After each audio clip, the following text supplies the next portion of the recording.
Hello, friends, and welcome to this special edition of Fencelines and Headlines here on the Western Ag Network. I'm Lane Nordland, joined by Russell Nimitz, and Russell and I are here in Pendleton, Oregon, and we are just a few days shy of the Pendleton Roundup. We're heading back home.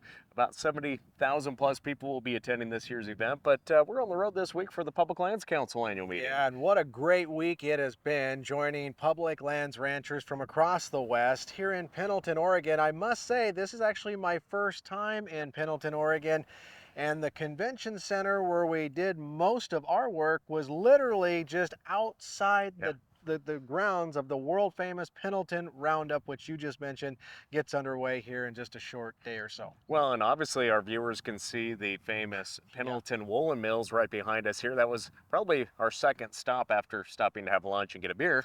But, you know, we're here in Pendleton. We got to see some of the manufacturing taking place and seeing those, the famous blankets and all the other trinkets that are manufactured, all that American-made wool. We even caught up with some of those producers that grow wool right here, about 60, 70 miles away from here, the Krebses, that sell their wool to Pendleton for their woolen products. So we thought this would be a great start to our conversation for headlines, fence lines and headlines here today. And you know, we have these blue skies today, but when we were leaving home, or we call home in Montana, it was a little smoky and pretty hazardous breathing conditions as well, all from those Canadian wildfires. And Russ, wildfires are a big topic and have been a big topic for ranchers, specifically public lands ranchers who graze on these federal lands with cattle and sheep. And we were able to catch up with one of those ranchers who tragically was really impacted by wildfires in California recently. And he's a great voice for ranchers, but also for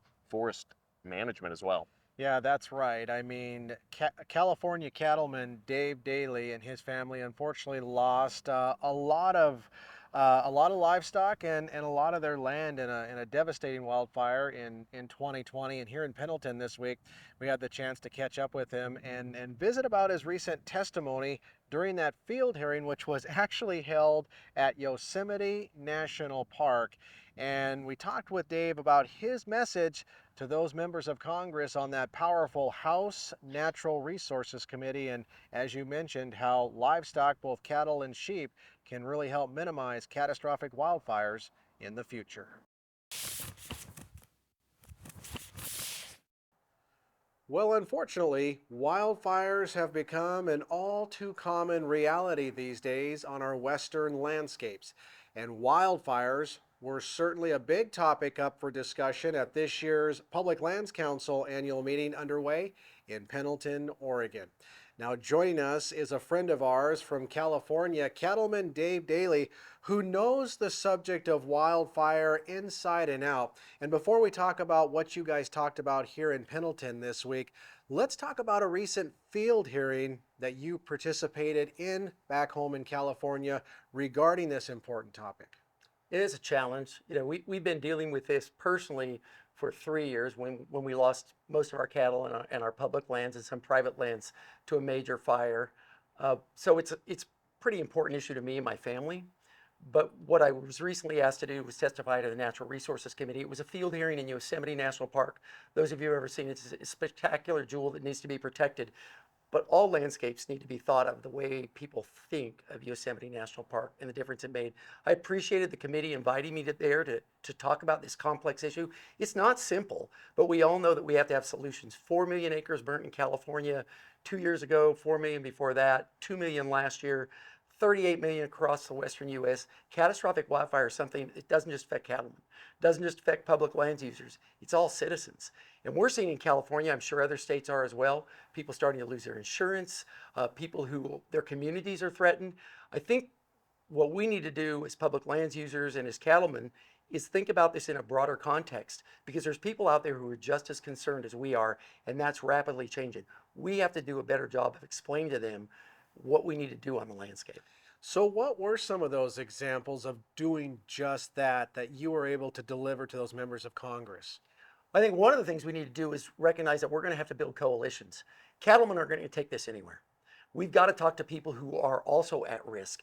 And I think some of the things that just happened with the wildfires in Canada, the smoke in the East Coast, the fires we've seen in Kansas and Texas, This is not just a Western problem any longer. As public lands users, we see it the most up close and personal, but it's impacting everyone. So I think we have to build those coalitions and think about how are we going to reduce fuel loads? Are we going to use prescribed fire as a tool? Are we going to use thinning? Are we going to use mastication? I mean, what kinds of programs can we put in place that will protect the landscape? And many of those major catastrophic wildfires start on federal lands. And it's kind of the out of sight, out of mind. Oh, it's not right by my town. It's coming to your town. And so what we have to do is communicate that those solutions, including grazing, are a really powerful tool. We can't stop wildfires with grazing, but we can reduce the intensity. We can give firefighters a chance to work on it. We can actually give communities an opportunity to at least escape, where in many cases now, in some of these forested areas, that's not even possible.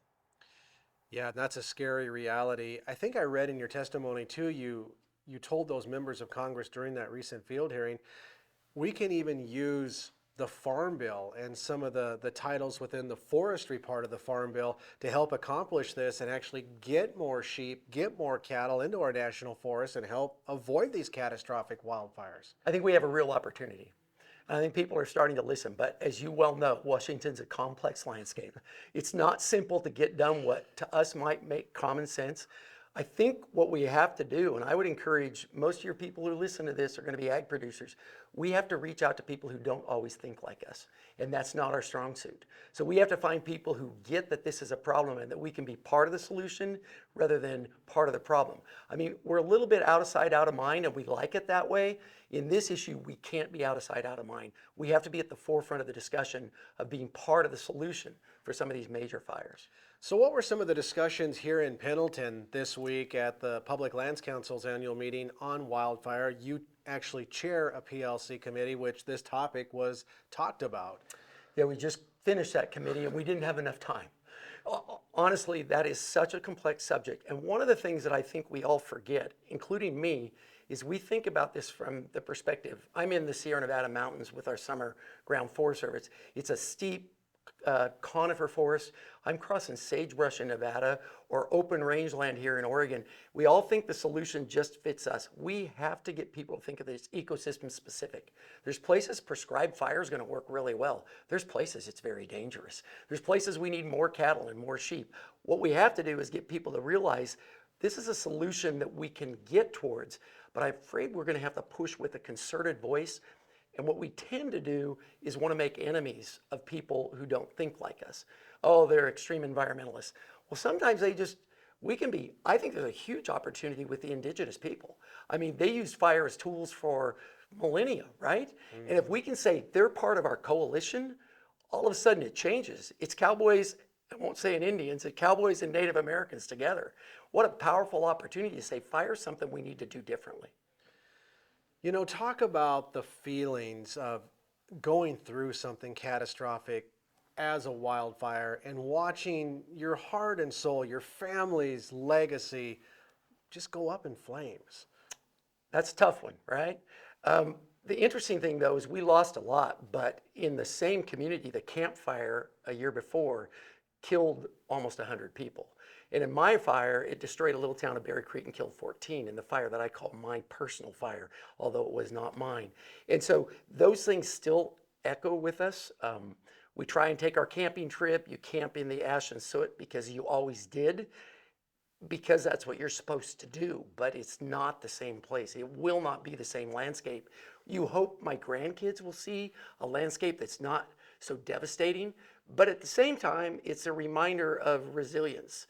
You keep going. And I think that that's part of what the ranching community is. You don't have any other choice, and you don't really want any other choice. You just figure out how to make it work. And finally, Dave, just all the more reason, as you mentioned a little bit earlier, for agriculture, the livestock industry, and even the environmental community to work together for a common good. I would hope so. I mean, I'm an environmentalist. Don't apologize for it. Say it in a different way and say it with some pride. We care about the environment. We've struggled for a long time about making them the enemy rather than figuring out we're part of the same community. We just come from different viewpoints. Well, let's figure it out. Let's get cattle on the land. Let's do things about fuels management. If we work together as a coalition, we are far more powerful than a single voice. Now, the National Interagency Fire Center actually reports that there's 56 active wildfires burning right now here in the west and beyond, impacting Lane over 466,000 acres as we speak, and that is certainly why wildfire management remains a top priority now and into the future for the PLC. Well, and you know that 400,000 acres, that's quite a bit, but it could be a whole lot worse. Man, We have a yeah. lot of fuel, a lot of grass grew this year, so that is pretty scary to think about all the forage that's out there. But again, highlighting the role that cattle and sheep play in helping take down that threat that causes these catastrophic fires as well. But again, Dave Daley, such a great advocate for the livestock industry and helping educate people about going through wildfires and also just being a rancher and a community member as well. You know, a lot of conversations had this week in Pendleton, and just to preview a few more of those, we're going to catch up with our friend Aaron Tattersall with Ag Risk Advisors here coming up, but also a legend in the ranching community across the West, Mr. Jim Magagna with the Wyoming Stock Growers Association, and a huge advocate for sheep and cattle grazing, and just an encyclopedia and a wealth of knowledge. So I look forward to catching up with them here today as well. Yeah, when Jim Magagna speaks, people listen. Yeah, they do.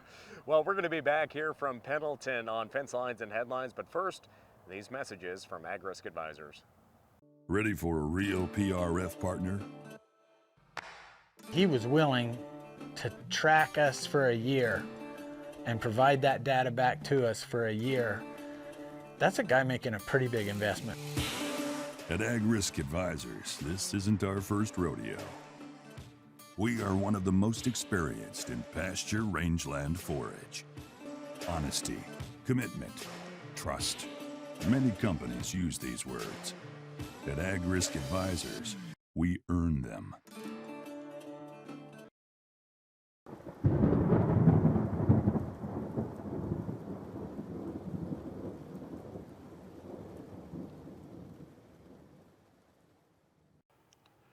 Well, one of the breakout sessions here at this year's Public Lands Council annual meeting here in Pendleton, Oregon, was on risk management solutions for farmers and ranchers. And it was hosted by our friends at Ag Risk Advisors and WSR. And joining us now from Ag Risk Advisors is their Aaron Tattersall. And Aaron, I poked my head into that breakout session on risk management solutions for farmers and ranchers. It truly was standing room only in there. So obviously, it's a big topic for these attendees here in Pendleton at this year's PLC annual meeting. Talk about what Ag Risk Advisors and WSR covered in that workshop. Well, you're right. It was one of the biggest workshops we had. We came in with our PowerPoint and all our agenda and all that, and we kind of primed the pump a little bit to get questions going. And once those started going, we just went where the questions led us. And so we talked everything from just things we've been hearing in the field about risk management. I think one thing from the producer standpoint, it's hard to decipher the information they're getting from what they're being, from who's proposing it to them, because sometimes it might not be accurate. And so our goal was just we call it Mythbusters, was kind of cut through the BS and just get down to what the policies actually do and things like that, and kind of a safe place for guys to answer, people to answer questions or ask questions. And we talked about farm bill information. We talked about different new programs that were coming up. Even this winter, there's going to be a new program in South Dakota, in the Dakotas, and Colorado and Texas as well. So we really just kind of went where they led us and did our best to answer questions. So There were a lot of great questions, and rightfully so, because, up in just a few years ago, I mean, there really weren't very many risk management tools available to the ranching and livestock industry. When we think about crop insurance, traditionally it's been cereal grains or it's been our row crops, but when these risk management solutions and tools became available to the livestock industry, they have really become more and more popular, haven't they? And rightfully so. yeah, I remember 17 years ago showing up at ranch gates and saying, I'm Aaron, I'm got this insurance you don't really need. Your dad never had it, and it's kind of from the government, subsidized, and so 3 strikes against me right away. But it's obviously gained momentum since then. And our whole goal is education, and we're really interested in making sure producers know how to use the tools that are out there, even if they don't engage in them or have an actual policy. You need to know, you need to take your handyman jack with you and go out to fix fence, and your post hole digger. You might not need it. Hopefully you won't have to fix a flat, but at least if you have that tool and some knowledge, your day is not going to be shot. And we feel the same way with risk management. These tools are just designed to even out the ups and downs of the day-to-day in the lives of our producers. So. Well, and a couple of the popular tools that I know at least a couple something about are the livestock risk protection, LRP, and of course pasture, rangeland, and forage.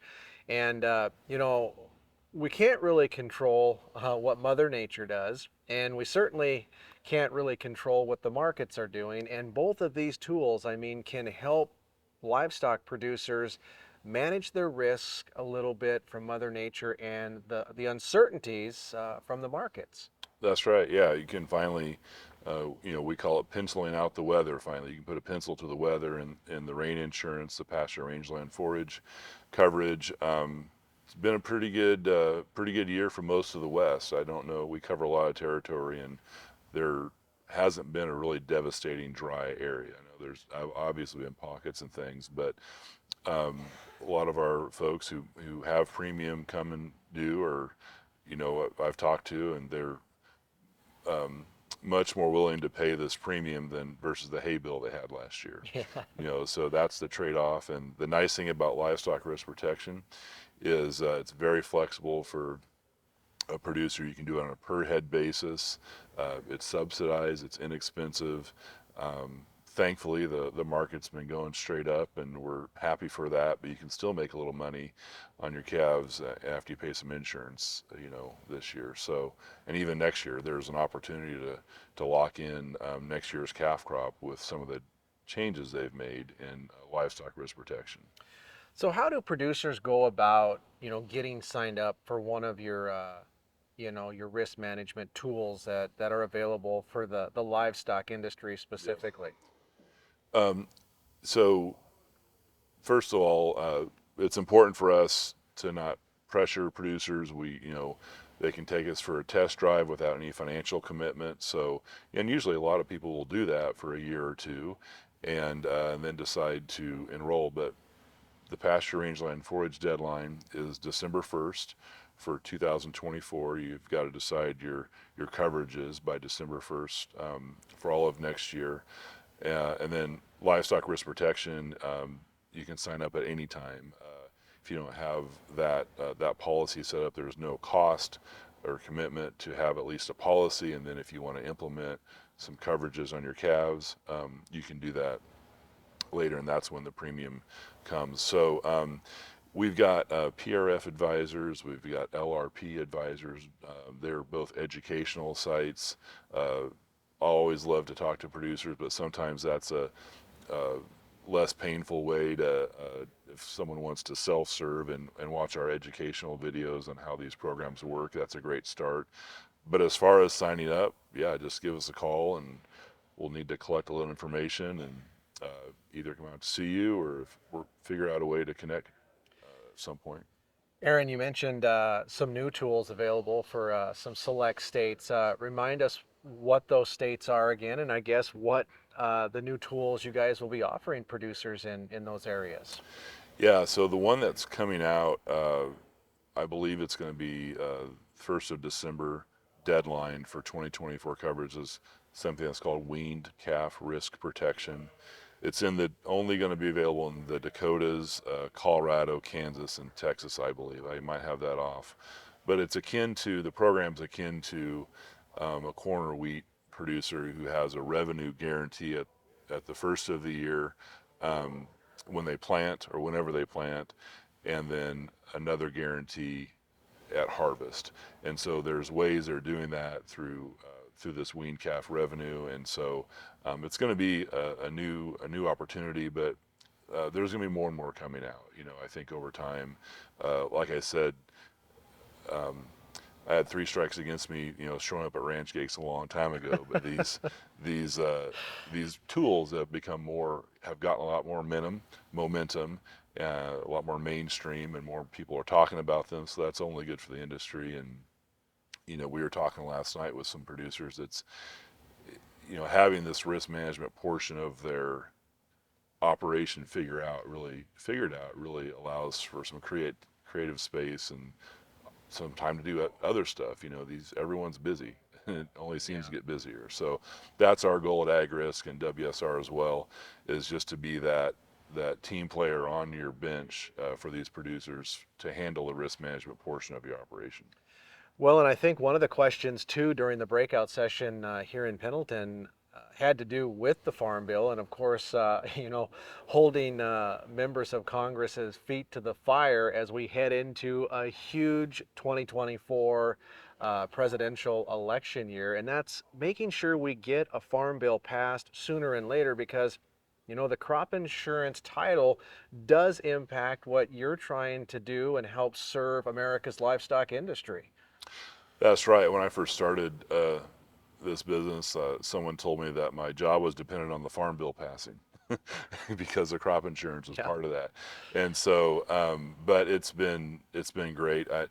I think, unfortunately, the livestock industry is a little bit behind the rest of the commodity groups, and that's understandable. They've never had these tools available, but I just encourage producers to stay involved with organizations like PLC, with your different ag organizations, your state associations as well, cattlemen's and farm bureau, things like that. You got these advocacy groups, fighting for you. And if we don't have our hat in the ring during those conversations, we're going to get something served to us that we're not too happy with, or nothing served to us. So.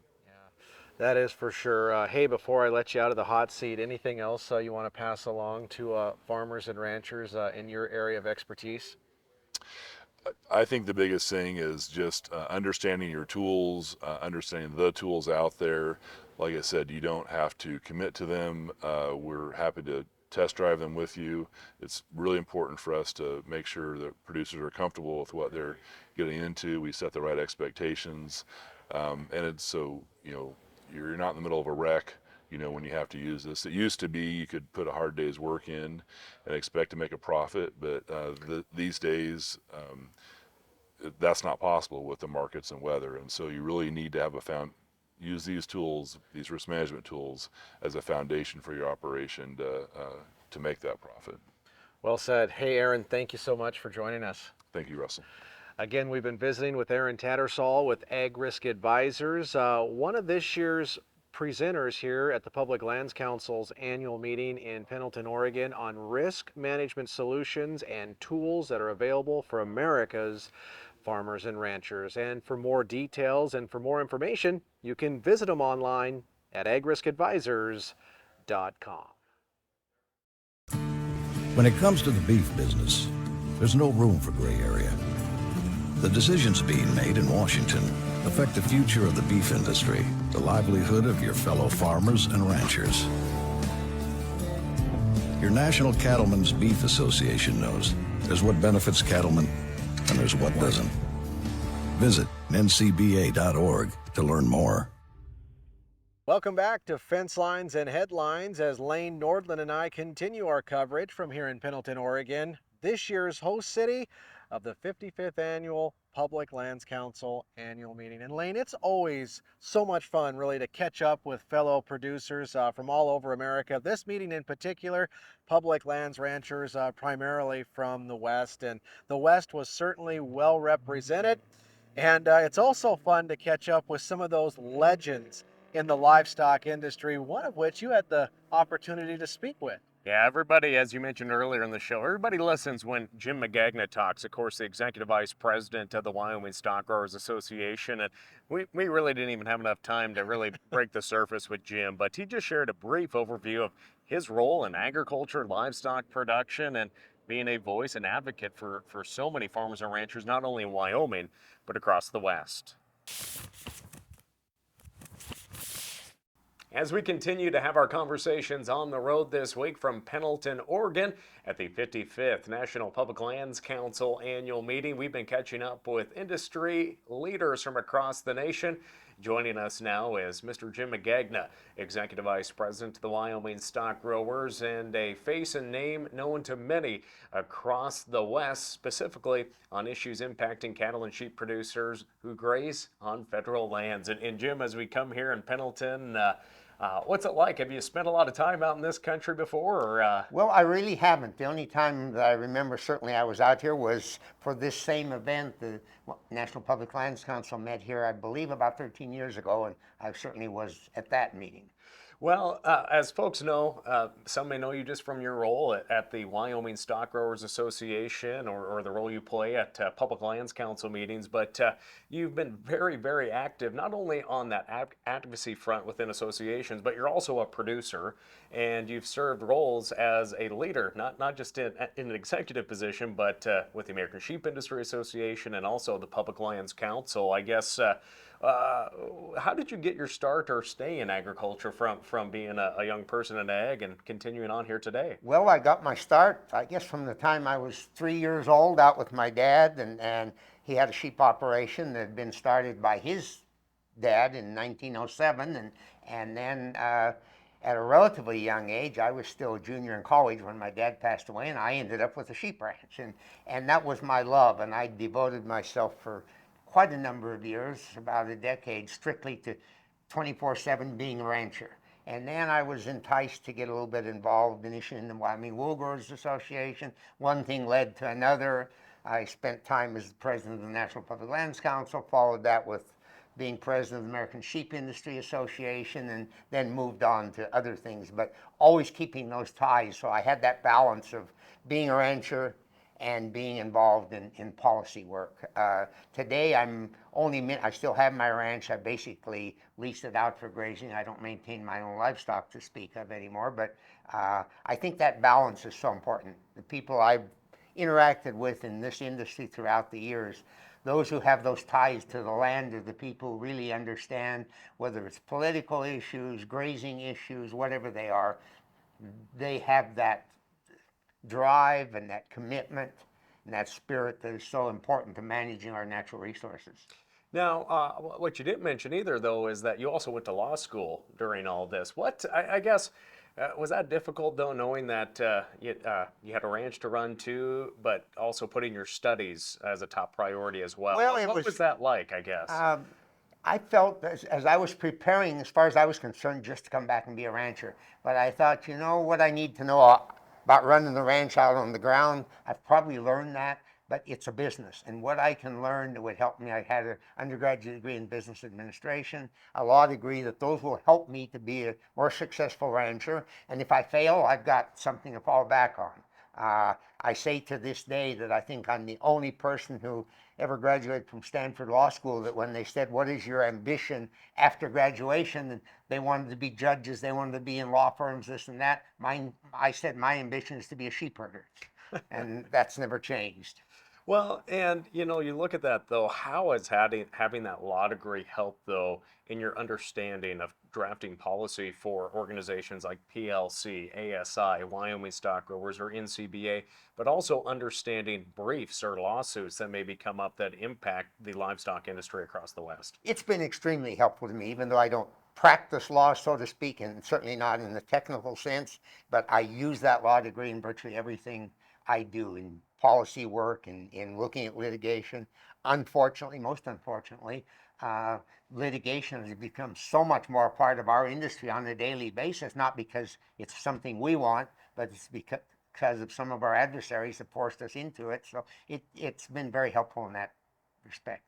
Now, you were just a young child when PLC first had their meeting 55 years ago. That was what you told me, correct? You were Well, I just would in have been, diapers, no, I'd have been in high school at the time, and I was not there then. If I recall correctly, I think that about 1976 perhaps is the first Public Lands Council meeting that I ever had attended. So I missed those very early years.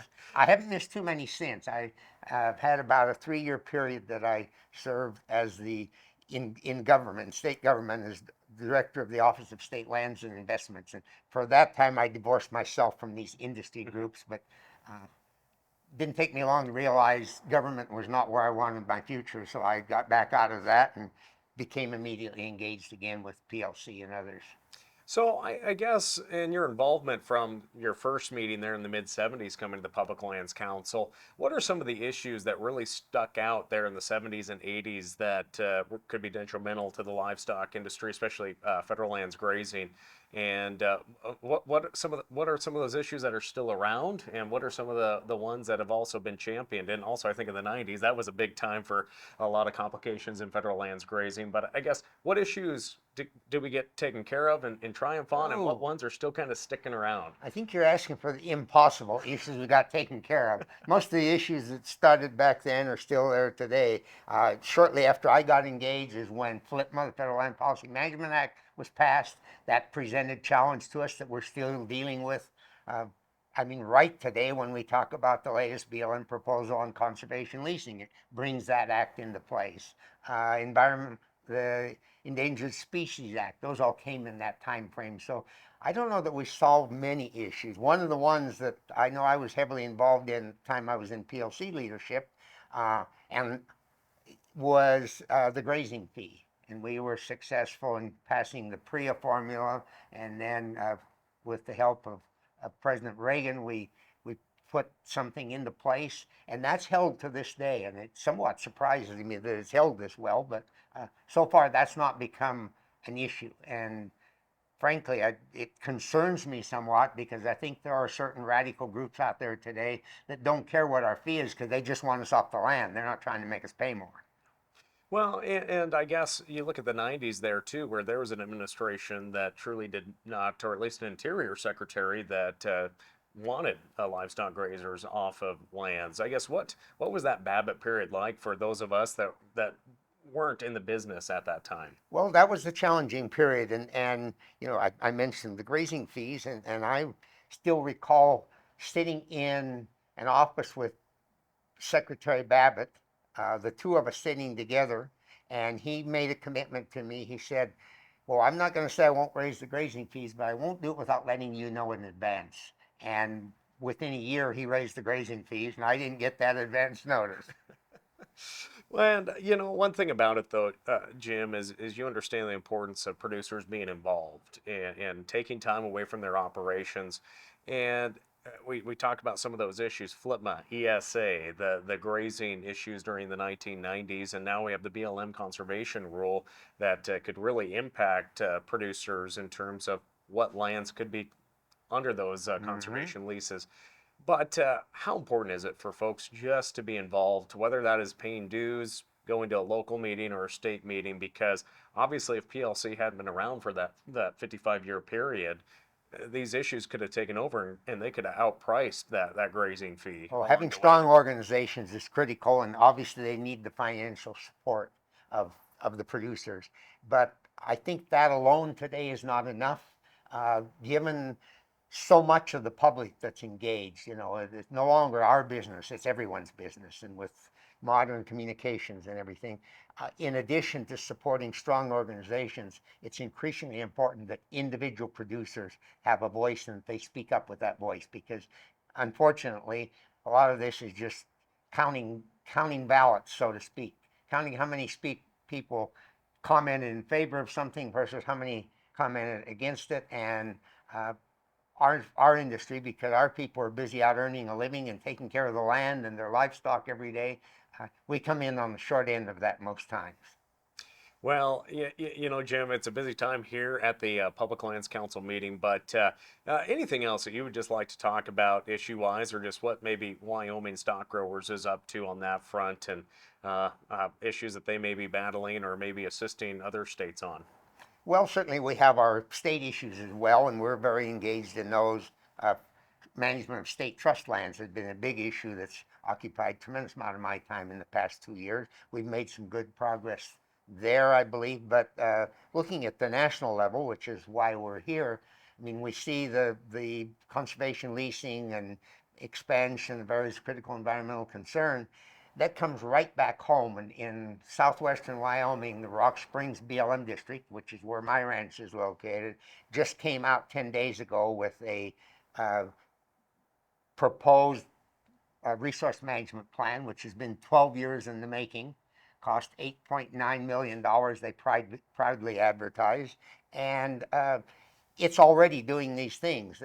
That BLM district has about 3.6 million acres in it, and they're proposing to put 1.8 million of that into areas of critical environmental concern, which has a whole array of implications for grazing, as well as at the same time precluding those acreages from any energy development and a lot of other things. So it's we hear these broad national policies, and then immediately you see where they hit home for me, for the people I represent, for people in all these other western states. It's an ongoing battle. Well, Jim, I want to I appreciate you taking time and stepping out of these meetings just to speak with us here today. And thank you for everything you do for Wyoming and western states' opportunities to advance the livestock industry. Well, we're happy to do that, and we appreciate that you think Public Lands Council and these various meetings I see you at regularly are important to the industry, and important not only to the industry but to the western states, to our culture, to our way of life, and that you show up at all of these. So thank you. Again, so great catching up with a true legend in the livestock industry across the West, Mr. Jim Magagna, a true wealth of knowledge, and Russ barely broke the surface. That conversation about the role that Jim has played in the success of livestock producers across the West, especially federal lands producers. And I should mention, the location hasn't been set yet, but Western Colorado most likely will be the host for the 56th Public Lands Council annual meeting. So it'll be great to head into Western Colorado, the home space of president of the PLC, Mr. Mark Rober, who we caught up with earlier in the week. I should encourage you to go check out the interview with Mark Rober, Vicki Olson, and who else did we catch up with? So many more. I mean, it's hard. We visit with a lot of folks, and I mean, like I said, I mean, next year, who knows where it's going to be? It could be in Grand Junction, Montrose, or even maybe historic Durango. Yeah, who knows? But again, as I mentioned, we had many conversations this week. Check out our YouTube and Facebook channels for more of those one-on-one interviews. Sky Krabs, that's the one I was leaving out here. And he's from here in this part of the neck of the woods here in Oregon. But again, some great conversations had this week, and we truly just enjoy being able to share these longer format conversations separate from our radio and TV programs, and bringing you a little bit different format for Fencelines and Headlines this week. And again, don't forget to subscribe to us on our Facebook channel and along with YouTube, and where we have not only these conversations but share a lot of our content on the Western Ag Network. So Russ, it's been fun here. Yeah, absolutely. And remember, leave us your comments too when you're visiting on us with our Facebook and YouTube and Instagram pages. We want to hear from you. Unless you're talking bad about us, maybe not. I don't know. Then we're gonna delete you. No. Everyone can comment. But Russ, it's been a great time here in Pendleton, and for our friends joining us here for Fencelines and Headlines, thank you so much for joining us. For Russell Nimitz, Paul Humphrey on the backside of things here today, and the entire Western Ag Network crew reporting from Pendleton, Oregon, I'm Lane Nordlund for the Western Ag Network. We'll catch you next time.